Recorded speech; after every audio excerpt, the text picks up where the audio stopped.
महाराज सबसे पहले अपना नाम और परिचय बताएं। जी, मेरा नाम महंत सुमित उपाध्याय, महंत काल भैरव मंदिर, वाराणसी, उत्तर प्रदेश।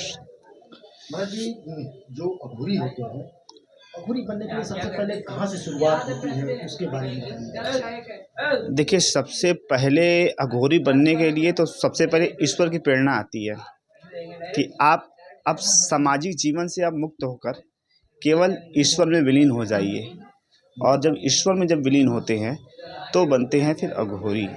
फिर उनकी जो साधना बहुत ही कठिन, बहुत ही तप कर कर वो फिर अघोर का बनने के प्रयास करते हैं कि अघोर बनना कैसे। अघोर सभी के बस की बात नहीं है अघोर बनना। वैसे तो आजकल देखेंगे कि बहुत से लोग पैसा मांगने के लिए हड्डी का माला टांग कर घूम रहे हैं और इस तरह की जो है जो आपको अघोर के लिए बनने के लिए एक अघोर का स्वरूप बनाकर जो है घूम रहे हैं। पर जो रियल अघोर होते हैं वो आपको दिखेंगे अमावस्या के दिन। वो भी बड़े भाग्यवान होंगे आप, तो ही वो आपको दिखेंगे। पहली बात, अघोर जो रियल अघोर है वो तो पहली बात आपको कैमरे पे आएगा नहीं, क्योंकि उनको ना सामाजिक जीवन में, क्योंकि उनसे आप कभी किसी हम लोग कभी ऐसे क्या अघोरी पर मैं तो महंत हूँ मंदिर से, मैं तो अन्य दिव्य पुरुषों का जो है दर्शन करना, ये तो मेरे लिए बाबा के आशीर्वाद से सौभाग्य की बात है कि मैं ऐसे ऐसे दिव्य पुरुषों का जो मैं दर्शन प्राप्त कर लेता हूँ। वरना बाबा के चरण में बैठ के जो है ऐसे लोग मिल जाए, ऐसे लोग दुर्लभ लोग कहाँ दिखेंगे किसी को। तो मैंने एक बार अघोर से या एक कोई ऐसे संतों से मैंने कहा मैं आपके संग एक तस्वीर लेना चाहता हूँ। तो उन्होंने बोला कि अरे आप ये मृत के संग क्या तस्वीर लेना, मैं तो मरा समान, मैं तो 100 के समान हूँ, मेरे संग क्या तस्वीर लेंगे। आप खुद ही इतनी सुंदर काया भगवान आपको दिए हैं, आप अपने संग तस्वीर लीजिए किसी से। उनका ये सवाल था। और वो जो है कि मतलब कैमरा में आते ही नहीं, ना किसी के संग फोटो खिंचवाते। और मैंने तो ऐसे ऐसे जीवन में साधुओं को देखा है कि जो कोई नारायण उपासना कर रहे हैं, कोई कुछ कर रहे हैं, तो मतलब पहले भगवान का काल भैरव जी का प्रसाद जो है लेते हैं और इन्हीं से ही उनका जो है कि खाना पीना पहले सब इसी जगह से गंगा में पहले उनको अर्पण कर देंगे। जैसे हम उनको दाल चावल या कुछ भी मंदिर का भोग आरती का कोई भी सामान देते हैं तो वो डायरेक्ट नहीं खाते, फिर उसको जो गंगा में पहले डाल के ऐसे पानी वैसे बोरने के बाद फिर उसको जो है खाते हैं। अघोर जो होते हैं, अघोर तो पहली बार जल्दी बस किसी मनुष्य से बात नहीं करते। वो ना उनको कोई मतलब भी नहीं मनुष्य से, उनको कोई मतलब ही नहीं मनुष्य से। उनका बस दो ही तीन चीज़ है उनको खाने के लिए। वो अघोर पंथ में उनको मांस चाहिए, चाहे वो मुर्दे का हो, चाहे वो किसी भी चीज़ के हो। लेकिन अब ये सब चीज़ों जो है विलुप्त होती जा रही है धीरे धीरे, क्योंकि अब जब से मोबाइल और ये इंटरनेशनल दुनिया सोशल मीडिया आई तो अब ये लोग जो है धीरे धीरे विलुप्त होते जा रहे हैं। और ये लोग जो है अब जल्दी रात में तो अभी तो हम आपको जैसा कि इसके पहले बताया कि अभी हम एक दिन रात में मणिकर्णिका घाट पर गए थे। तो गमी पड़ी थी किसी हमारे परिचित की। तो उस दिन रात को करीबन लगभग 2:30 बज रहे थे और हम लोग 3-4 लोग थे। तो हम लोग वहाँ गमी से हम लोग जो मणिकर्णिका घाट से जो पंचगंगा घाट की तरफ से हम लोग ऊपर सीढ़ी चढ़ने के लिए जब हम आए तो आज वहाँ पे हमने देखा कि मतलब कुछ ऐसे ऐसे अघोर हमें दिखे। मतलब कि ठंड का दिन था, काफ़ी कोहरा था ठंड में। मतलब ये ठंड में इस तरह के मतलब स्नान करना, इतना देर तक स्नान करना, पहली बात ये आम व्यक्तियों के लिए नहीं है। जहाँ हम लोग गंगा जल छिड़क के हम लोग कह रहे हैं कि चलेगा पार में, वहाँ पे इतने ठंड में वो लोग इस तरह नहा रहे हैं। तो मतलब ये तो एक अद्भुत अपने आप में है कि मतलब ठंड में इस तरह जो साधक में वो साधना कर रहे हैं उनको पता नहीं। और अघोर का मतलब ही एक अलग जीवन है। उनकी जो क्या उसकी शब्दों से कुछ बातों से सिद्धि प्राप्ति होती है अघोर अघोर की, तो क्या लगता है कैसे बचपन से ही इसकी प्रक्रियाएं शुरू हो जाती हैं कि क्या रहता है, तो नहीं, इसके बारे में अघोर की जो पता है ना, अघोर की जो सिद्धि होती है वो लोग आपको पहले भैरवी साधना, भैरव साधना ही करने के बाद जो है वो लोग इसका पहले साधना करते हैं। इनकी बहुत कठिन बताया ना, बहुत कठिन से कठिन साधना होती है।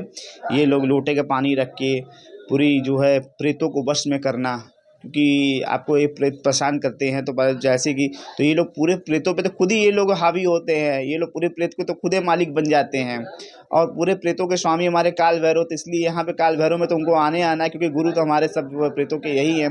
तो इसलिए पहले वो सारे प्रेतों को जो अपने में करते हैं कि भाई उनको फिर उनका कोई प्रेत कुछ उनका बिगाड़ नहीं सकता है। तो इसलिए इनकी जो तपस्या होती है पहले भैरवी साधना, भैरव तंत्र साधना, भैरव 108 नाम, ये भैरव काल भैरव अष्टक, इस तरह की जो है साधना होती है। ये सब साधना करने के बाद, और ये तो हमने आपके जो बताया ये हमारे मतलब पूर्वजों द्वारा जो एक बातें जो सुनी हुई आ रही थी, इस पे हमने जो बताया। और साधना के लिए बहुत कठिन, जब ये महाकुंभ लगता है तो उसमें ये लोगों की जो प्रयास होती है, नाथ संप्रदाय से ही लोग जो है, फिर नाथ संप्रदाय के बाद नागा, नागा के बाद जब लगता है कि जो एकदम अंतिम स्टेज जब लगता है, तब वो लगता है कि अब जो है, अब जीवन में कुछ इससे भी बड़ा, तो इसी की श्रेणियाँ होती है, जैसे कि हम लोगों की पढ़ाइयों की श्रेणियाँ होती है, अलग अलग पढ़ाइयाँ। तो इसी तरह जब महाकुंभ या कुंभ लगता है, तो इसमें जो है एक चुनी जाती है कि कौन महामंडलेश्वर बनेगा, कौन नाच से जो है उस योग्य हो चुका है कि जो अब नागा बनेगा। तो ऐसे ऐसे इन लोगों की विद्या, ऐसी ऐसी लोगों की है कि विद्या के अनुसार, जैसे आप शंकराचार्य के लिए आपने देखा होगा कि उनको 10,000 मंत्र, 4 वेदों जब कंठस्थ होते हैं, तो उसके लिए वो लोग इस तरह की पढ़ाइयाँ और इस तरह से मंत्रों द्वारा फिर ये लोगों की जो विद्या के अनुसार ये लोग अपने आप को सिद्ध करते हैं कि मैं इस योग्य हूँ ये कार्य करने के लिए, इस पद पे बैठने के लिए मैं वो हूँ। जैसे अभी आपने राम मंदिर के लिए देखा, हालांकि कि अभी कितनों विद्वानों की गिनती हुई कि ये पुजारी अब यहाँ के लिए नियुक्त होंगे, तो इतने पुजारियों में फिर उनकी नियुक्ति हुई, तब वो यहाँ पर जो है राम मंदिर के जो भगवान श्री राम की जो है वो अर्चक बने। तो इस तरह की जो है तो अघोरी और जो नागा होते हैं महाराज जी, तो क्या दोनों में कुछ डिफरेंसेस होता हाँ, है? दोनों अलग होते हैं। अच्छा। हाँ, दोनों अलग होते हैं। नागा जो होते हैं वो बनते हैं, जैसे मैंने ना, नागा नागा जो होता है बीच की सीढ़ी है, नागा से भी बनते हैं फिर अघोर, जब उनके पे एकदम पूरी तरीके से हावी हो जाते हैं, जो पूरी सामाजिक दुनिया से एकदम अलग हो जाते हैं, तब वो अघोर बनते हैं। अघोर बनना मतलब कि समझ लीजिए कांटे के कील पे बैठना। इनकी जो एक आसन बनेगी, तो इनकी जो विद्या है, ये तो आपको पूरी तरीके से, तो आपको जो एकदम जो अघोर, लेकिन बताया ना कैमरे में तो शायद मिलेंगे नहीं आपको, तो यही आपको पूरी इस तरीके से बता रहे हैं कि उनको, अब इसको जो एक चौकी बनती है, वो चौकी में पूरी कील बनी हुई होगी, ठीक है, उस कील पर जो है वो बैठते हैं। हम्म, हाँ, उस कील पर ये लोग बैठते हैं, और उस कील पर बैठ के पहले वो जो पूरी होती है लिंग, तो वो लोग पहले से ही अपना जो है, जब नागा बनते हैं तभी उनका लिंग का वो चीज़ें जो है ख़त्म कर दी जाती है, क्योंकि उसमें जो नागा बनते हैं, क्योंकि उसमें जो है आप देखेंगे उनके लिंग में लोहे की जो है सरिया टाइप की वो डाल के, नथुनी डाल के वो देखते, गले में सिक्कड़। तो ऐसे उसके बाद जब वो आखिरी श्रेणी में आती है, तो फिर वो नाव के कील पे बैठते हैं, चौकियों पे, नाव के कील पे चौकियों पे बैठना है। फिर उसमें योग साधना है, फिर हर तरीके का उनका योग, एक कोई एक हाथ से जो है उस कील पर ऊपर टंगना है, इसमें बहुत ही कठिन है।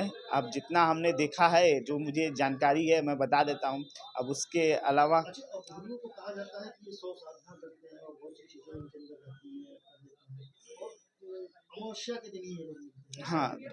अमावस्या के दिन क्या होती है कि सारे प्रेतों को जो है, सारे प्रेत बाहर होते हैं, सारे प्रेत घूमते हैं, सारे प्रेत बाहर होते हैं, और हर तरीके का जो भी तंत्र साधना सिद्धि प्राप्ति की होती है, वो अमावस्या के दिन ही होती है। अमावस्या के दिन ही होती है, तो इसलिए हर महीने की जो अमावस्या होती है उसमें तो आपको मिलेंगे ही, अब दीपावली आपकी है ही है। तो इसमें आपको जो है कि अमावस्या में आपको इस तरह सब तंत्र, जितना ही तंत्र विद्या की जो बुकें आती है, अब मतलब ये तो विलुप्त है कुछ, मतलब ऐसी तो अब मार्केट में मिल नहीं सकती है, क्योंकि ये तो बाकी जो पुराने इनके गुरुओं द्वारा लिखी गई जो चीज़ें हैं, वही पे वो लोग आधार के, उसको आधार बना के उसी पे चलते हैं। क्योंकि जो आधार उनका वो बना हुआ, जो उनके गुरु बनाए हुए हैं उसी की, क्योंकि उस बुक, क्योंकि ये सब दुर्लभ बुक है, ये सब आपको मार्केट में अब नहीं मिलेंगे। तो अघोर पंथ में भी क्या गुरु परंपरा चलती है?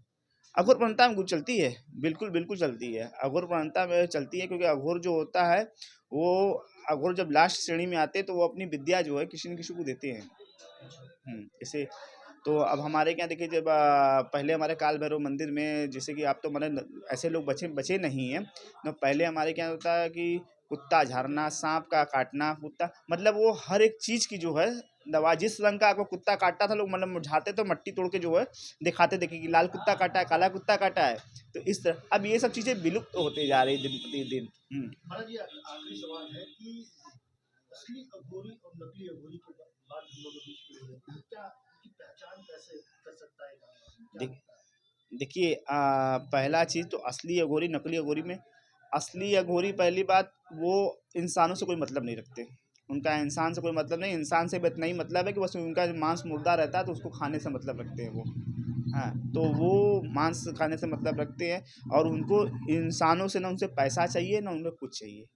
उनका जीवन केवल जो है उस पंथ के लिए है, उसकी में वो समर्पित है, और वो आपसे कभी कुछ मांगेंगे नहीं। कभी अगर दुर्लभ मिल गए, या तो आपके ईश्वर की प्रेरणा हो गई कि आपको दर्शन देने की इच्छा हो गई, तो वो आपसे जो है मिलेंगे, आपका कल्याण करेंगे, हाथ रखेंगे, चलता बनेंगे। वो आपसे कुछ ना पैसा चाहिए उनको, ना कोई चीज़। उनका काम ही है कि बस समा कल्याण करना। पहले होता तो मनुष्य से उनका कोई मतलब नहीं है, उनको मनुष्य से उनको लेना देना ही कुछ नहीं है। वो आते हैं, लेकिन कभी ऐसा होता है कि मतलब जैसे मैंने आपको बताया कि मंदिर में जो मेरे दर्शन के माध्यम से मुझे जो दर्शन हो जाते हैं, तो इस वजह से आपको जो है कभी अगर देखना भी हो तो आप जैसे मशान पे रात्रि में अमावस्या अमावस्या में जाइए, तो हरिश्चंद्र है वहाँ पे, लेकिन वो लोग रात्रि में मिलते हैं और जल्दी मिलते नहीं हैं।